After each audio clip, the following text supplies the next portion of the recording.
Hello students, welcome back to Shubham lecturer channel. तो student, इस video में हम क्लास 12 फिजिक्स के चैप्टर 1 से चैप्टर 4 तक जितने भी इम्पॉर्टेंट अति लघुत्तरीय प्रश्न हैं उनको आंसर के साथ पढ़ेंगे। इस वीडियो में हम वैद्युत आवेश तथा क्षेत्र, स्थिर विद्युत विभव तथा धारिता, विद्युत धारा और गतिमान आवेश और चुंबकत्व, इन चारों चैप्टर के इम्पॉर्टेंट अति लघुत्तरीय प्रश्नों को पढ़ेंगे। तो अगर आप क्लास 12 में हैं तो इस वीडियो को लास्ट तक देखते रहें ताकि आपको किसी और वीडियो को देखने की जरूरत ना पड़े। देखते हैं वैद्युत आवेश तथा क्षेत्र का अति लघुत्तरीय प्रश्न है। इसका पहला प्रश्न है कि एक कूलाम में कितने इलेक्ट्रॉन होते हैं। तो एक कूलाम में 6.25 × 10⁸ इलेक्ट्रॉन होते हैं। ये आप आसानी से निकाल सकते हैं। ठीक है, किससे निकाल सकते हैं? एक फार्मूला होता है, मैंने आपको बताया है, Q = NE। ठीक है, अब देखिए एक कूलाम है तो Q जो है आपका 1 रख दीजिए, अपान इलेक्ट्रॉन, जो इलेक्ट्रॉन पर आवेश होता है उसको रख दीजिए, और n आप निकाल लीजिए इलेक्ट्रॉनों की संख्या। ठीक है, तो जब 1/E का वैल्यू आप करेंगे तो इतना आपका आ जाएगा। सिंपली समझिए, सूत्र से आप आसानी से इसे फाइंड आउट कर सकते हैं। सेकेंड क्वेश्चन देखिए हमारा, यहाँ पर आपको दिख रहा होगा कि दो आवेशित कणों के बीच की दूरी आधी करने पर उनके बीच बल पर क्या प्रभाव पड़ेगा। यानी कि अगर दो आवेशित वस्तु कण है, ठीक है, जैसे देखिए यहाँ पर मान लीजिए दो आवेशित कण है, ये है और ये है, ठीक है, +Q -Q, तो इनके बीच की दूरी अगर हम आधी कर दें तो उनके बीच बल पर क्या प्रभाव पड़ेगा। तो देखिए फार्मूला जो मैंने आपको बताया है कूलाम के नियम का, ठीक है, जैसे देखिए बल 4 गुना हो जाएगा। कैसे हो जाएगा? F अनुक्रमानुपाती 1/r² होता है, क्योंकि कूलाम के नियम में मैंने आपको बताया था कि F जो है आपका वो Q1 Q2/r² के बराबर होता है। तो F का जो इससे वैल्यू है वो व्युत्क्रमानुपाती है, F व्युत्क्रमानुपाती 1/r²। ठीक है, अब यहां पर कहा जा रहा है कि अगर इसके जो है बीच की दूरी r को अगर आधा कर दिया जाए, तो जैसे हम यहां पर करके देख लेते हैं, F = 1/r² के स्थान पर रख देंगे आधा, ठीक है, 1/2, जिसे हम कहते हैं हाफ। अब देखिए यहां पर क्या होगा, F आपका ऐसे ही रहेगा, ठीक है, = 1/1 का स्क्वायर 1 होगा और 2 का स्क्वायर जो आपका हो जाएगा वो 4 हो जाएगा। ठीक है, ये समझ में आया। अब देखिए क्या होगा आपका, यहां पर जो आपके इससे जो होगा आपका, ये सबसे ऊपर वाले का सबसे नीचे से होगा, और जो ये सेकेंड वाला है इसके 1/1 यहां पर हो जाएगा। ठीक है, तो ये आपका फाइनली अगर देखा जाए तो आपका आ जाएगा F अनुपाती 1/4 आ जाएगा। ठीक है, तो ये 4 गुना हो जाएगा। ये मैं आपको ऑलरेडी बता चुका हूं, इस फार्मूले से आप आसानी से ज्ञात कर सकते हैं कि दो आवेशित कणों के बीच की दूरी अगर आप आधी करेंगे तो उनका जो है बल 4 गुना हो जाएगा, क्योंकि जो बल होता है वो बीच की दूरी जो होते हैं आवेशों के, उनके व्युत्क्रमानुपाती, उसके स्क्वायर के व्युत्क्रमानुपाती होता है। कूलाम के नियम में मैंने आपको समझाया है, वो भी आपको लिंक डिस्क्रिप्शन में दे दूंगा। ठीक है, आगे देखिए हमारा इसका तीसरा क्वेश्चन है। ये क्वेश्चन मैं आपको बता भी चुका हूं पहले भी। ठीक है, क्या है? वैद्युत फ्लक्स तथा वैद्युत क्षेत्र की तीव्रता में संबंध लिखिए। यानी कि जो वैद्युत फ्लक्स आपका होता है φE, ठीक है, φE और वैद्युत क्षेत्र की तीव्रता में कौन सा संबंध, रिलेशनशिप इनका क्या होता है। तो देखिए इनका रिलेशनशिप जो होता है, वैद्युत रिलेशन होता है वैद्युत फ्लक्स, जिसे हम डिनोट करते हैं φE = आपका फार्मूला होता है, ये हो जाता है। ठीक है, ∫ E वेक्टर × dA वेक्टर। ठीक है, ये आपका फार्मूला होता है। इन दोनों के बीच में यही संबंध होता है। जहां E वेक्टर है आपका वैद्युत क्षेत्र की तीव्रता, मैंने आपको बताया है वैद्युत क्षेत्र की तीव्रता को E से डिनोट करते हैं, और dA वेक्टर है आपका क्षेत्रफल सदिश। ठीक है, तो ये अगर आपसे कोई पूछे तो ये फार्मूला आप लोग बता सकते हैं, इन दोनों के बीच में संबंध। वैसे तो इसका फार्मूला एक और होता है, φE = Q/ε0। ठीक है, ये आपका कूलाम का नियम है, ये आपको गॉस का प्रमेय है, जो कि मैंने आपको सॉल्व कराया है, सिद्ध भी करवा दिया। अगर आप सर्च करेंगे गॉस का प्रमेय यूट्यूब पर तो आपको मेरा वीडियो पहले ही मिल जाएगा। ठीक है, तो देखिए वैद्युत फ्लक्स तथा वैद्युत क्षेत्र की तीव्रता में संबंध, तो वैद्युत फ्लक्स = होता है vector ∫E vector × dA vector. ठीक है, ये आपका इन दोनों के बीच में संबंध होता है, रिलेशन होता है। देखिए ये, ठीक है, आगे बढ़ते हैं। अब हम देखेंगे 3 क्वेश्चन मैंने बताया आपको वैद्युत आवेश तथा क्षेत्र का अति लघुत्तरीय। अब हम देखेंगे स्थिर विद्युत विभव तथा धारिता का अति लघुत्तरीय प्रश्न और उनका आंसर। तो देखिए स्टूडेंट, हमारा जो स्थिर विद्युत विभव तथा धारिता यानी कि दूसरा चैप्टर है, इसका इंपॉर्टेंट क्वेश्चन कुछ मैंने लिया है जो कि आपको यहाँ पर जानना जरूरी है, जिसमें मैंने 2 क्वेश्चन और एक न्यूमेरिकल लिया है। ठीक है, देखिए क्या है, क्या यह संभव है कि किसी बिंदु पर वैद्युत विभव शून्य हो लेकिन वैद्युत क्षेत्र शून्य ना हो? ऐसा हो सकता है कि किसी बिंदु पर वैद्युत विभव शून्य हो लेकिन वैद्युत क्षेत्र शून्य ना हो। तो हाँ, ये संभव है, दिस इज पॉसिबल। ठीक है, इट्स पॉसिबल। उदाहरण क्या है, वैद्युत द्विध्रुव की निरक्षीय स्थिति में, जो कि मैंने आपको बताया है, ठीक है, सॉल्व कराया है। तो इसमें जो है बिंदु जो वैद्युत विभव होता है वो शून्य होता है लेकिन वैद्युत क्षेत्र शून्य नहीं होता है। ठीक है, ये संभव है। आगे देखिए हमारा सेकंड जो है वो क्या है, सेकंड क्वेश्चन हमारा है कि विभव प्रवणता का मात्रक क्या होता है। विभव प्रवणता का मात्रक होता है वोल्ट पर मीटर, वोल्ट प्रति मीटर। ठीक है, इसको आप लोग याद रखिएगा, बहुत ही इंपॉर्टेंट क्वेश्चन है। तो ये दोनों आप लोग पहले क्वेश्चन याद रख लीजिए। उसके बाद में हम एक छोटा सा न्यूमेरिकल समझेंगे।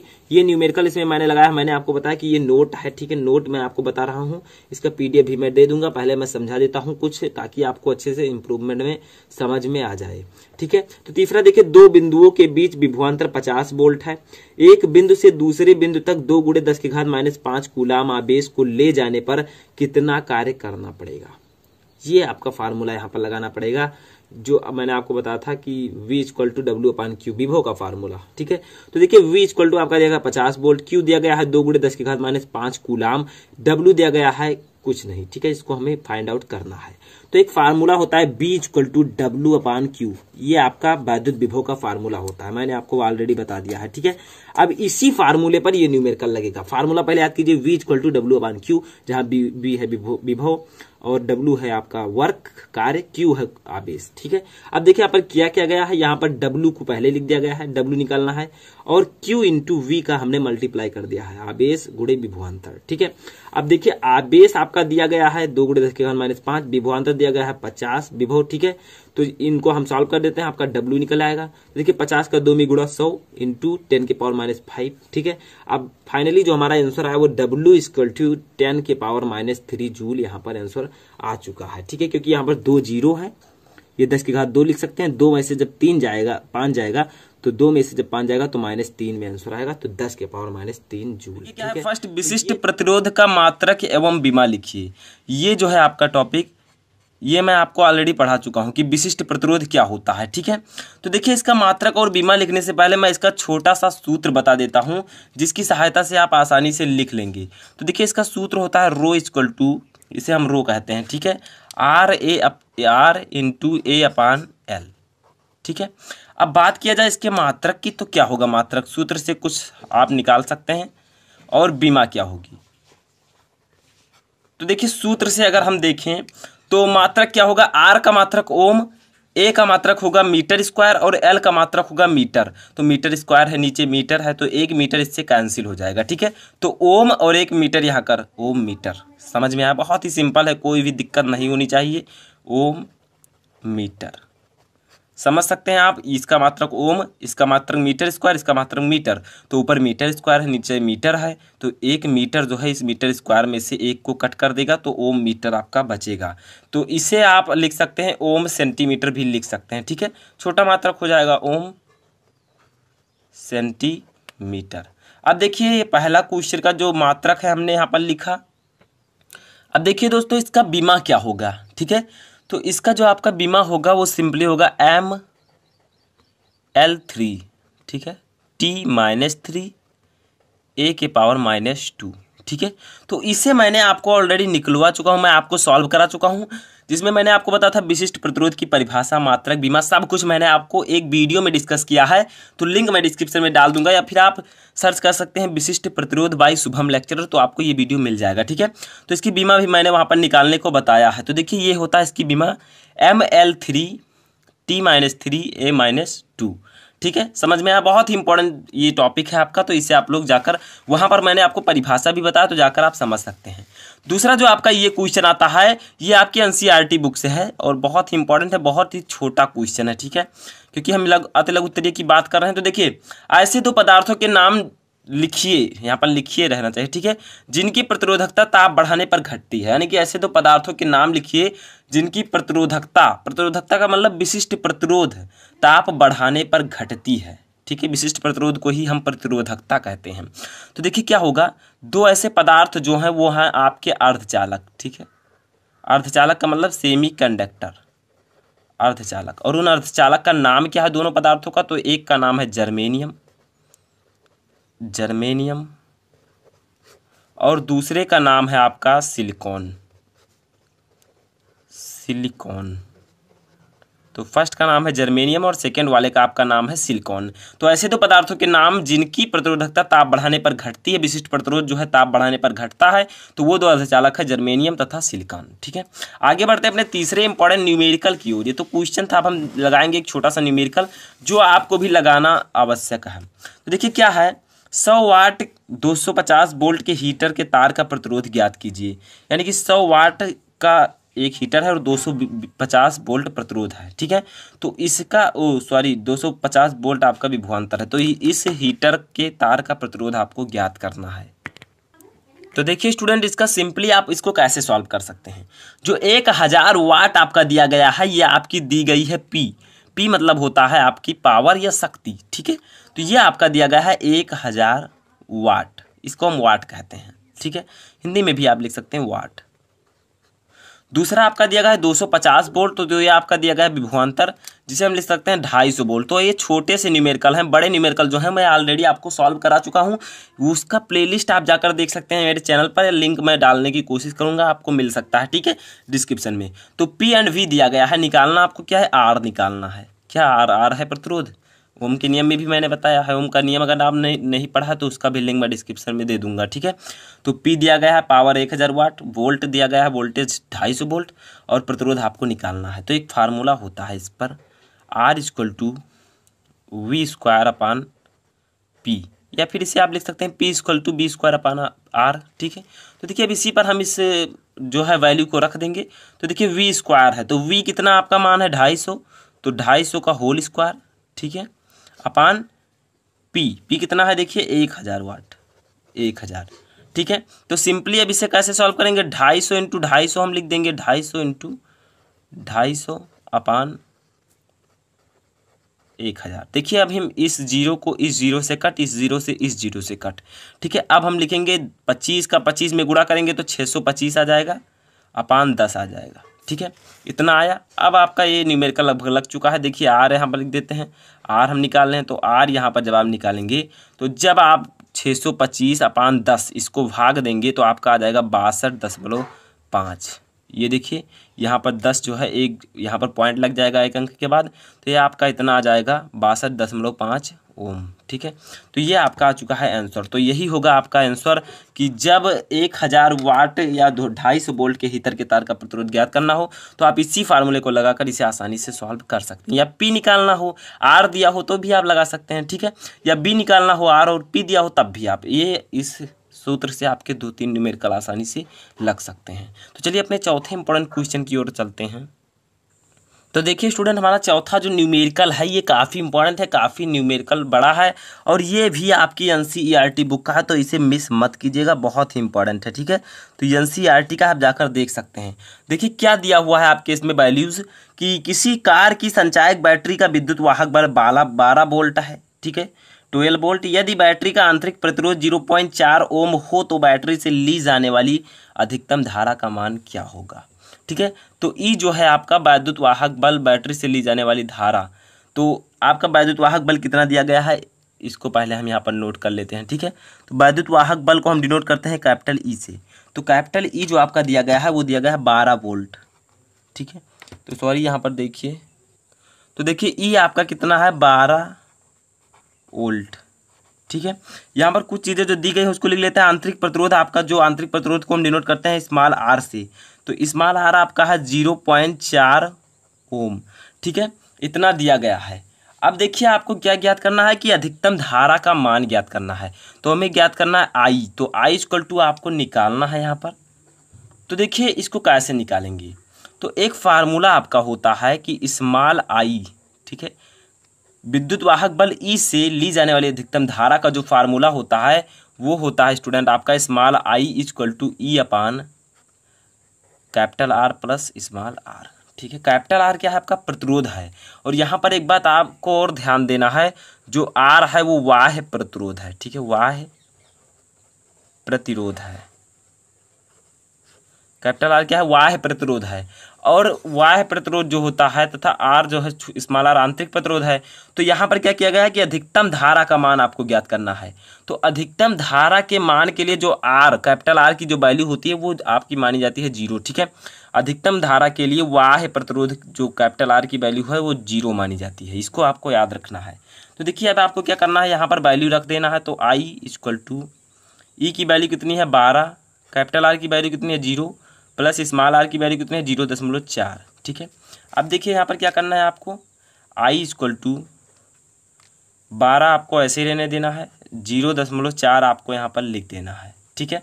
अब देखिए I इक्वल टू आपका हो जाएगा, अब देखिए यहाँ से आप क्या कर सकते हैं 0.4 रहेगा यहाँ पर आपका, ठीक है। तो 0.4 जो आपका है इसको आपको पॉइंट काट सकते हैं, ऊपर 0 बढ़ा सकते हैं, या फिर आप ऐसे ही अगर करेंगे तो यहाँ पर जब इससे ये कटेगा तो आपका आ जाएगा 30 एम्पियर, ठीक है। ये आपका आ जाएगा 30 एम्पियर और यही आपकी हो जाएगी धारा का अधिकतम मान।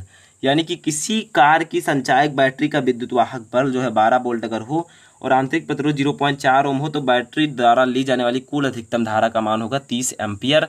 तो ये आपका आंसर आ जाएगा। और जिसके लिए कैपिटल आर का जो वैल्यू होगा वाह्य प्रतिरोध का वो 0 होगा, क्योंकि अधिकतम धारा के लिए हम अधिकतम धारा का मान ज्ञात कर रहे हैं, ठीक है। अब अगला क्वेश्चन यहाँ पर हमारा नीचे आता है, ये एनसीईआरटी बुक का क्वेश्चन है, ठीक है। तो देखिए हमारे 5वें क्वेश्चन क्या है कि मैग्नीन का उपयोग परमाणिक प्रतिरोध को बनाने में किया जाता है, क्यों। तो ये आपके एनसीईआरटी बुक का एक छोटा सा क्वेश्चन है, इंपॉर्टेंट है कि जो मैग्नीन होता है, ठीक है, ये जो है एक तत्व है, तो इसका क्या होता है का उपयोग परमाणिक प्रतिरोध को बनाने में क्यों किया जाता है। तो इसका बहुत ही सिंपल आंसर होगा आपका, ठीक है। तो आंसर हम लोग यहाँ पर लिख देते हैं। तो मैग्नीन जो है आपका इसका उपयोग जो है बनाने में किसको परमाणिक प्रतिरोध को बनाने में क्यों किया जाता है, क्योंकि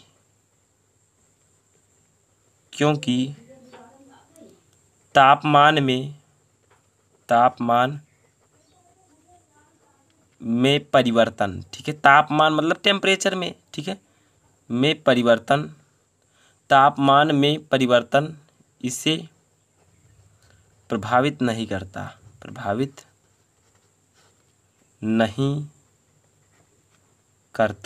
ठीक है। इसे प्रभावित नहीं करता तथा उसकी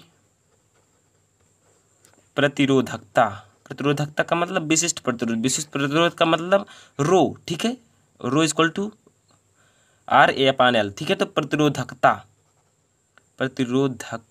यहाँ पर क्या कर दीजिए, ठीक है, उसकी प्रतिरोधकता जो है वो उच्च है, उच्च का मतलब अधिक है, उच्च है। तो एक बार हम फिर से पुनः इसे समझते हैं कि मैग्नीन का उपयोग परमाणिक प्रतिरोध को बनाने में क्यों किया जाता है। तो मैग्नीन जो है उसके क्योंकि तापमान में परिवर्तन इसे प्रभावित नहीं करता है। अगर मैग्नीन के तापमान में हम परिवर्तन करें तो वो उस पदार्थ को प्रभावित नहीं करता है, ठीक है। और मैग्नीन की जो प्रतिरोधकता है वो उच्च है। 2 कारण आप बता सकते हैं। नंबर 1 आप बताइए कि मैग्नीन का जो प्रतिरोधकता है विशिष्ट प्रतिरोध है रो है वो उच्च है, ठीक है। और ये क्योंकि इसमें जो है तापमान में परिवर्तन जो है इसे प्रभावित नहीं कर सकता है, इसीलिए मैग्नीन का उपयोग परमाणिक प्रतिरोध को बनाने में फिजिक्स के चैप्टर 4 जिसका नाम है गतिमान आवेश और चुंबकत्व, इस चैप्टर के 5 मोस्ट इंपॉर्टेंट क्वेश्चन आंसर को बताने वाला हूं। अगर इस चैप्टर से आप ये 5 प्रश्न उत्तर अगर तैयार कर लेते हैं तो आपको अतिलघुत्तरीय प्रश्न पढ़ने की जरूरत नहीं पड़ेगी। जैसा कि इससे पहले मैंने आपको आगे के 3 चैप्टर जो है उनके मैंने आपको इंपॉर्टेंट क्वेश्चन बताए, तो आज का जो हमारा टारगेट है वो है 4था चैप्टर, ठीक है। तो इस वीडियो को लास्ट तक देखते रहें ताकि ये क्वेश्चन आपका तैयार हो जाए। अगर आपने ये चैप्टर पढ़ा है तो भी आपके लिए महत्वपूर्ण है, नहीं पढ़ा है तो भी आपके लिए ये इंपॉर्टेंट है। तो देखिए फर्स्ट क्वेश्चन है म्यू नॉट एप्सिलॉन नॉट का मान ज्ञात कीजिए, यानी कि म्यू नॉट एप्सिलॉन नॉट की वैल्यू क्या होती है।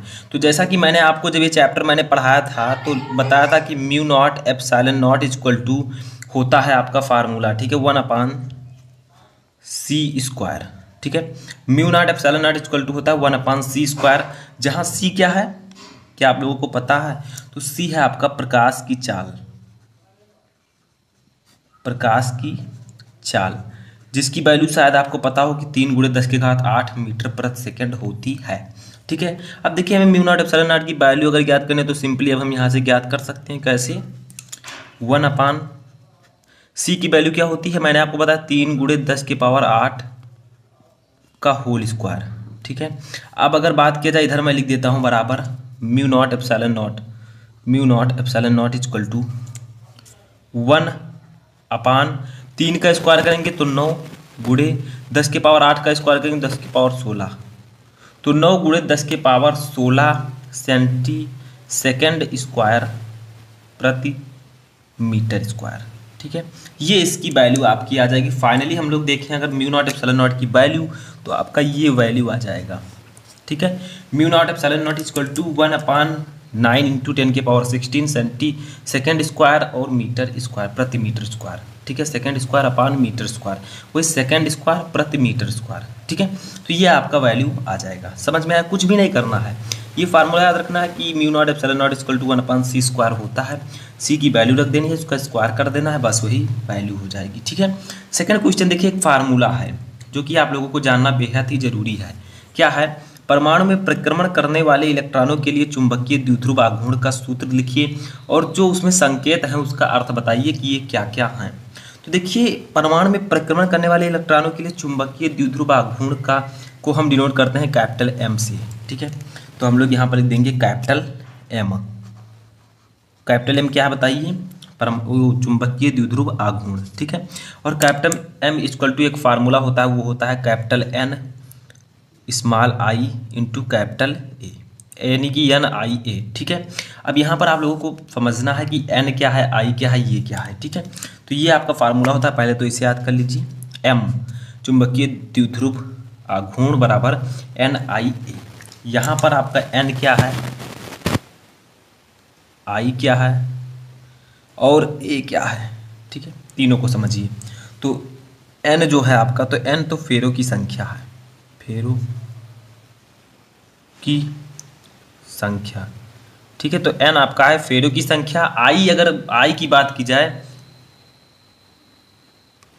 तो यहां पर जो स्मॉल I है वो आपका है कक्षा, ठीक है, के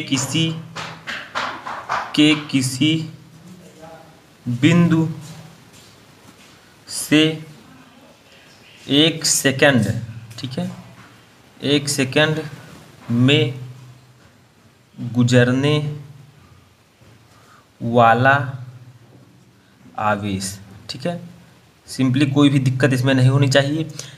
आई है आपका कक्षा, यानी कि क्लास जो उसमें होता है, उसके किसी बिंदु से 1 सेकंड में जितने भी आवेश गुजरते हैं उसे हम आई से यहाँ पर डिनोट करेंगे।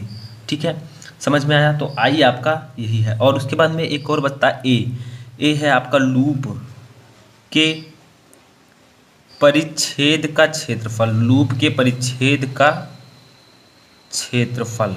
ठीक है, तो ये आपका आई से इसे हम ए से डिनोट करते हैं। तो m इक्वल टू NiA है, जहाँ m है आपका चुंबकीय द्विध्रुव आघूर्ण, n है फेरों की संख्या, जो उसमें फेरे, लूप में जो फेरे होंगे उनकी संख्या, I है कक्षा के किसी बिंदु से 1 सेकंड में गुजरने वाला आवेश। ठीक है, ए है लूप के परिच्छेद का क्षेत्रफल। तो ये फार्मूला आप याद रखिएगा।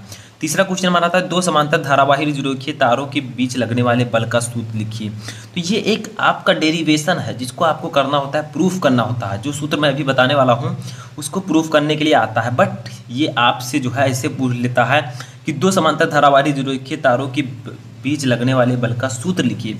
तो आप कैसे लिखेंगे? तो एक फार्मूला होता है इसका, ठीक है, वो होता है F/L। ठीक है, यानी कि एकांक लंबाई पर लगने वाला बल इक्वल टू म्यू नॉट अपान 2 पाई। जैसा कि आपको म्यू नॉट पता है, म्यू नॉट है निर्वात की चुंबकशीलता। ठीक है, mu not upon 2 pi I1 I2 upon R। ठीक है, ये फार्मूला होता है 2 समांतर धारावाही रेखीय तारों के बीच लगने वाले बल का। जहाँ F/L क्या है, एकांक लंबाई पर लगने वाला बल। तो हमें बल का निकालना, तो हम F/L इक्वल टू लिखेंगे म्यू नॉट अपान 2 पाई इंटू I1 I2 अपान R। अब देखिए यहाँ पर आप लिख सकते हैं कि I1 और I2, ठीक है, चालक में प्रवाहित होने वाली धाराएं हैं, चालक में प्रवाहित होने वाली, ठीक है, होने वाली धाराएं हैं। ठीक है, समझ में आया? R है, R क्या है, स्मॉल r, ये आपका है चालकों जो उसमें चालक यूज किए गए हैं उनके मध्य दूरी, चालकों के मध्य दूरी, ठीक है, इसे हम लोग डिनोट करेंगे स्मॉल r से। तो इसमें समझ में आया, F/L है आपका एकांक लंबाई पर लगने वाला बल, μ0/2π आपका है, μ0 है आपका क्या, निर्वात की चुंबकशीलता, 2π ऐसे ही हम लिखते हैं, ठीक है, और इंटू I1 I2/r। इस फार्मूले को कुछ इस प्रकार से भी लिख सकते हैं, कैसे, F/L इक्वल टू, ठीक है, हम लिख देते हैं यहाँ पर F/L इक्वल टू लिख सकते हैं हम लोग 2 × 10⁻⁷ इंटू I1 I2/r, ठीक है। इस प्रकार से भी आप इस फार्मूले को लिख सकते हैं। तो ये दोनों फार्मूला आप तैयार करें, यानी कि μ0/2π की हमने यहाँ पर वैल्यू रख दी है, जो कि है कितना, 2 × 10⁻⁷, और पीछे आपको क्या लिखना है, यहाँ पर लिखना है न्यूटन प्रति मीटर, ठीक है, न्यूटन प्रति मीटर, ठीक है। तो देखिए यहाँ पर जगह नहीं था, मैंने यहाँ पर लिख दिया। तो F/L इक्वल टू फार्मूला होता है μ0/2π I1 I2/r, यहाँ पर हम इसे μ0/2π की वैल्यू 2 × 10⁻⁷ लिख सकते हैं। तो ये था आपका तीसरा क्वेश्चन। चौथा क्वेश्चन आता है, तो देखिए चौथा क्वेश्चन है कि एक धारा मापी को वोल्ट मीटर में कैसे बदलते हैं, यानी कि हम क्या करें कि धारा मापी जो है वो वोल्ट मीटर में बदल जाए। तो इसके लिए सिंपल आपको लिखना है श्रेणी क्रम में उच्च प्रतिरोध, ठीक है, श्रेणी क्रम में उच्च प्रतिरोध जोड़ने पर, उच्च प्रतिरोध जोड़ने पर धारा मापी volt meter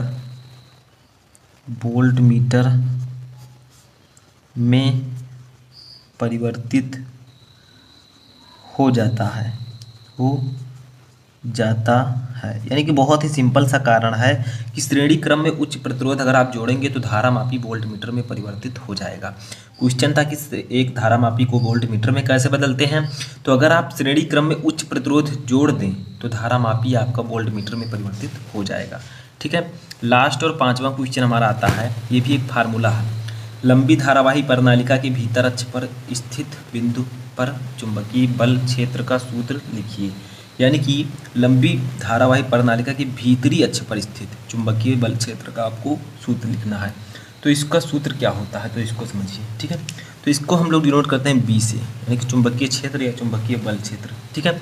B equal to μ0 N/I/L होता है, L ये स्मॉल l है, ठीक है। μ0 है आपका निर्वात की चुंबकशीलता, N है फेरों की संख्या, I है आपकी धारा, और L आपका क्या है, ये लंबाई है किसकी, चालक की, ठीक है। इसे हम एक प्रकार से और लिख सकते हैं, किस प्रकार से, μ0। अब देखिए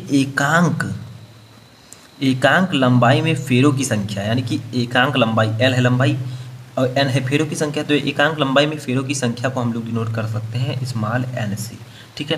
तो देखिए N/L को हम क्या लिख देंगे, सिर्फ स्मॉल n, तो μ0 × N/I। ये भी हम इस फार्मूले को इस प्रकार से भी लिख सकते हैं, और इसका मात्रक लिख देंगे हम पीछे। तो इसका मात्रक न्यूटन प्रति एम्पियर मीटर, ठीक है। तो ये इसका मात्रक हो जाएगा, ठीक है, समझ में आया। तो ये आपका फार्मूला हो जाएगा। हम N/L को क्या कह सकते हैं, N/L जो आपका है ये है प्रणालिका के प्रति मीटर लंबाई में फेरों की संख्या, यानी कि प्रणालिका के प्रति मीटर लंबाई में फेरों की संख्या कितनी होगी। तो ये एक फार्मूला है।